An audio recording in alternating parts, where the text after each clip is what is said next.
Hi friends, എല്ലാവർക്കും നേത്യാസ്മാജിക്കിലേക്ക് സ്വാഗതം. ഇന്ന് ഞാൻ വന്നിരിക്കുന്നത് നല്ല അടിപൊളി മട്ടൻ മസാലയുടെ റെസിപ്പി ആയിട്ടാണ്.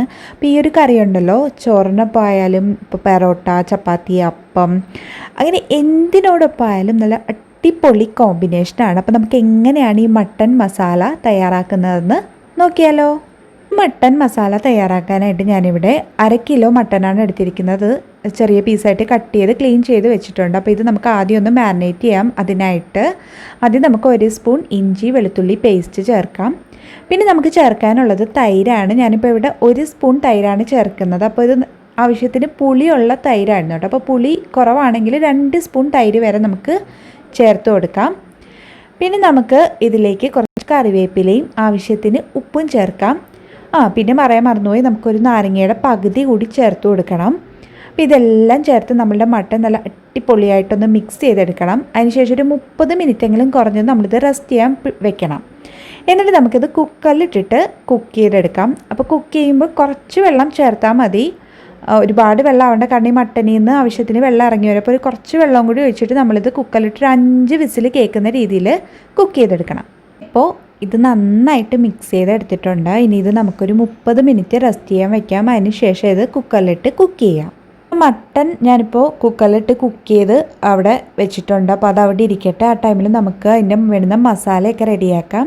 അപ്പോൾ അതിനായിട്ട് ഞാനിവിടെ ഒരു പാനിലേക്ക് 4 സ്പൂൺ നെയ്യ് ഒഴിച്ചു കൊടുക്കുന്നുണ്ട്. അപ്പോൾ നെയ്യ്ക്ക് പകരം നമുക്ക് എണ്ണ വേണമെങ്കിൽ യൂസ് ചെയ്യാം, പക്ഷേ വെളിച്ചെണ്ണ യൂസ് ചെയ്യരുത്, വെജിറ്റബിൾ ഓയിൽ യൂസ് ചെയ്യുക.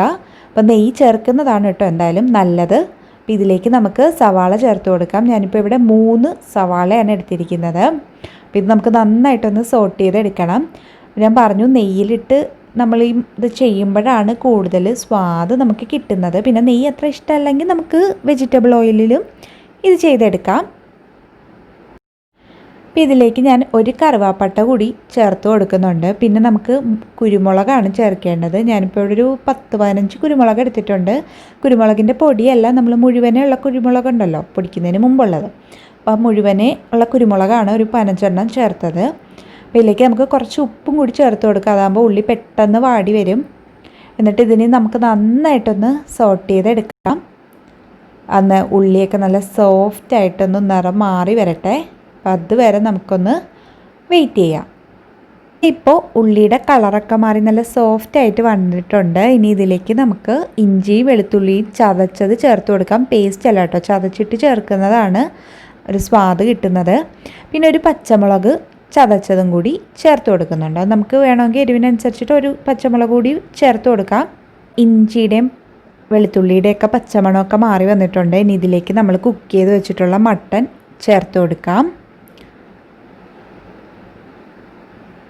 ഇനി ഇത് നന്നായി മിക്സ് ചെയ്തെടുത്തതിന് ശേഷം നമുക്കിതിലേക്ക് പൊടികൾ ആഡ് ചെയ്യാം. നമ്മളിപ്പോൾ ഇതുവരെ പൊടികളൊന്നും ചേർത്തിട്ടില്ല. സാധാരണ നമ്മൾ മട്ടൻ കറിയൊക്കെ വയ്ക്കുമ്പോൾ പൊടികളൊക്കെ ഇട്ട് വഴറ്റിയതിന് ശേഷമാണ് മട്ടൻ ആഡ് ചെയ്യുന്നത്. പക്ഷേ ഇതിൽ നമ്മൾ ഇനിയാണ് പൊടികൾ ചേർക്കാൻ പോകുന്നത്. അപ്പോൾ ആദ്യം നമുക്ക് 1/2 സ്പൂൺ മഞ്ഞൾപ്പൊടി ചേർക്കാം. പിന്നെ മുളക് പൊടി ഞാനിപ്പോൾ ഇവിടെ 1.5 സ്പൂൺ മുളക് പൊടി ചേർക്കുന്നുള്ളൂ. ഇതിപ്പോൾ നല്ല എരിവുള്ള മുളകാണ്. അപ്പോൾ കാശ്മീരി ചില്ലിയൊക്കെ ആണെങ്കിൽ 2-2.5 സ്പൂണൊക്കെ ചേർക്കാം. പിന്നെ നമ്മളിതിൽ പച്ചമുളക് ചേർത്തിട്ടുണ്ടായിരുന്നു. പിന്നെ എനിക്കിവിടെ കുഞ്ഞിന് കൊടുക്കാനായതുകൊണ്ട് അധികം എരിവ് ആവശ്യമില്ല. അപ്പോൾ അതുകൊണ്ടാണ് ഞാൻ കുറച്ച് ചേർത്തത്. പിന്നെ മല്ലിപ്പൊടി ഞാനിപ്പോൾ ഇവിടെ ഒരു 3 സ്പൂണാണ് ചേർക്കുന്നത്. അപ്പോൾ മുളക് പൊടിയുടെയൊക്കെ അളവ് നിങ്ങൾക്ക് വേണ്ടുന്ന എരിവിനനുസരിച്ചിട്ട് കൂട്ടുക കുറയ്ക്കുകയൊക്കെ ചെയ്യാം. ഇതിപ്പോൾ അധികം എരിവൊന്നും ഉണ്ടാവില്ല കേട്ടോ. ഇപ്പോൾ 1.5 സ്പൂൺ മുളക് പൊടി ഇട്ടെന്ന് പറഞ്ഞിട്ട് അധികം എരിവൊന്നും ഉണ്ടാവില്ല. പിന്നെ ഇതിലേക്ക് നമുക്ക് 2 തക്കാളി ഞാൻ മിക്സിയിലിട്ട് അടിച്ചെടുത്തിട്ടുണ്ടായിരുന്നു, അതാണ് ചേർക്കുന്നത്. അപ്പോൾ നമ്മൾ ആദ്യം ഈ മട്ടൻ മാരിനേറ്റ് ചെയ്യുന്ന സമയത്ത് തൈര് ചേർക്കുമല്ലോ. അപ്പോൾ അത് നല്ല പുളിയുള്ള തൈരാണെങ്കിൽ 1 തക്കാളിയുടെ പ്യൂരി ചേർത്താൽ മതി. അതിപ്പോൾ ഞാൻ ചേർത്തത് അധികം പുളിപ്പില്ലാത്ത തൈരായതുകൊണ്ടാണ് 2 തക്കാളി ചേർത്തത്. ഇനി ഇത് നന്നായി ഒന്ന് മിക്സ് ചെയ്തെടുക്കാം നമുക്ക്. ഇനി ഇതിലേക്ക് നമുക്ക് വെള്ളം ചേർത്ത് കൊടുക്കുക. അപ്പോൾ ഇത് ഓൾറെഡി കുക്ക്ഡ് ആയിട്ടുള്ള മട്ടനാണ്, പക്ഷേ മസാലയൊക്കെ നന്നായിട്ട് പിടിക്കാൻ വേണ്ടി കുറച്ച് ടൈമും കൂടി നമ്മളിത് കുക്ക് ചെയ്യണം. അപ്പോൾ ഞാനിപ്പോൾ ഇവിടെ 1/2 ഗ്ലാസ് വെള്ളമാണ് ചേർത്തിരിക്കുന്നത്. അത് നമുക്ക് വേണ്ടുന്ന ഗ്രേവിക്ക് അനുസരിച്ചിട്ട് ചേർത്ത് കൊടുക്കുക. ഓൾറെഡി നമ്മൾ മട്ടൻ കുക്ക് ചെയ്തപ്പോൾ ഉള്ള വെള്ളം ഇതിൽ ചേർത്തിട്ടുണ്ടായിരുന്നല്ലോ. അപ്പോൾ അത് നോക്കിയിട്ട് നമുക്ക് വേണ്ടുന്ന ഗ്രേവിക്ക് അനുസരിച്ചിട്ട് വെള്ളം ചേർത്ത് കൊടുക്കാം. ഇനി ഇത് നമുക്ക് അടച്ച് വെച്ചിട്ട് ഒരു 10 മിനിറ്റ് ലോ ഫ്ലെയിമിലിട്ടിട്ട് കുക്ക് ചെയ്തെടുക്കാം. അപ്പോൾ ഉപ്പൊക്കെ നമ്മൾ ഈ ഒരു ടൈമിലൊന്ന് നോക്കിക്കൊള്ളണം. വേണമെന്നുണ്ടെങ്കിൽ ഈ ഒരു ടൈമിൽ ആഡ് ചെയ്ത് കൊടുക്കാം. അപ്പോൾ ഇതിന് നമുക്ക് അടച്ചു വെച്ചൊരു 10 മിനിറ്റ് ലോ ഫ്ലെയിമിലിട്ടിട്ട് കുക്ക് ചെയ്തെടുക്കാം. ഇപ്പോൾ 10 മിനിറ്റ് കഴിഞ്ഞിട്ടുണ്ട്. കണ്ടോ, നമ്മളുടെ വെള്ളമൊക്കെ ഒന്ന് വറ്റി ഗ്രേവി ഒന്ന് കുറുകി വരാൻ തുടങ്ങിയിട്ടുണ്ട്. ഇനി ഇതിലേക്ക് നമുക്ക് ഗരം മസാല ആഡ് ചെയ്ത് കൊടുക്കാം. ഞാനിപ്പോൾ ഇവിടെ 1 സ്പൂൺ ഗരം മസാലയാണ് ചേർക്കുന്നത്. നമ്മളുടെ മസാല മട്ടൺ മസാലയാണല്ലോ, മസാല എന്ന് പറയുമ്പോൾ മസാലയുടെ ടേസ്റ്റ് ആയിരിക്കണം മുന്നിട്ട് നിൽക്കുന്നത്. അപ്പോൾ അതുകൊണ്ട് 1 സ്പൂൺ ഗരം മസാലയാണ് ഞാനിപ്പോൾ ചേർത്തത്. പിന്നെ ഇതിലേക്ക് നമുക്ക് കുറച്ച് കറിവേപ്പില കൂടി ചേർത്ത് കൊടുക്കാം. എന്നിട്ടൊരു 5 മിനിറ്റും കൂടി ലോ ഫ്ലെയിമിലിട്ടിട്ട് ഒന്ന് കുക്ക് ചെയ്യാം. അത് കഴിഞ്ഞിട്ട് നമുക്കത് സെർവിങ് പ്ലേറ്റിലേക്ക് മാറ്റാം. അപ്പോൾ ഇനി കറിവേപ്പിലയും കൂടി ചേർത്തിട്ട് ഒന്ന് മിക്സ് ചെയ്തെടുക്കാം. പിന്നെ ഒരു 5 മിനിറ്റും കൂടി മതി. നമുക്ക് വളരെ പെട്ടെന്ന് തയ്യാറാക്കാൻ പറ്റിയൊരു റെസിപ്പിയാണ് മട്ടൺ മസാല. നമുക്ക് അടച്ചു വെച്ചിട്ട് ഒരു 5 മിനിറ്റും കൂടി ലോ ഫ്ലെയിമിലിട്ടിട്ട് കുക്ക് ചെയ്യാം. അതിന് ശേഷം നമുക്കത് സെർവിങ് പ്ലേറ്റിലേക്ക് മാറ്റാം. നമ്മളുടെ മട്ടൺ മസാല അപ്പോഴേക്കും റെഡിയാവും. അപ്പോൾ എല്ലാവരും ഇതൊന്ന് ട്രൈ ചെയ്ത് നോക്കുക. എന്നിട്ട് നിങ്ങളുടെ ഫീഡ്ബാക്സൊക്കെ കമൻസിലൂടെ എന്നെ അറിയിക്കുക. പിന്നെ ഈ റെസിപ്പി ഇഷ്ടമായെങ്കിൽ ലൈക്ക് ചെയ്യാനും ഷെയർ ചെയ്യാനും ഒന്നും മറക്കരുത്.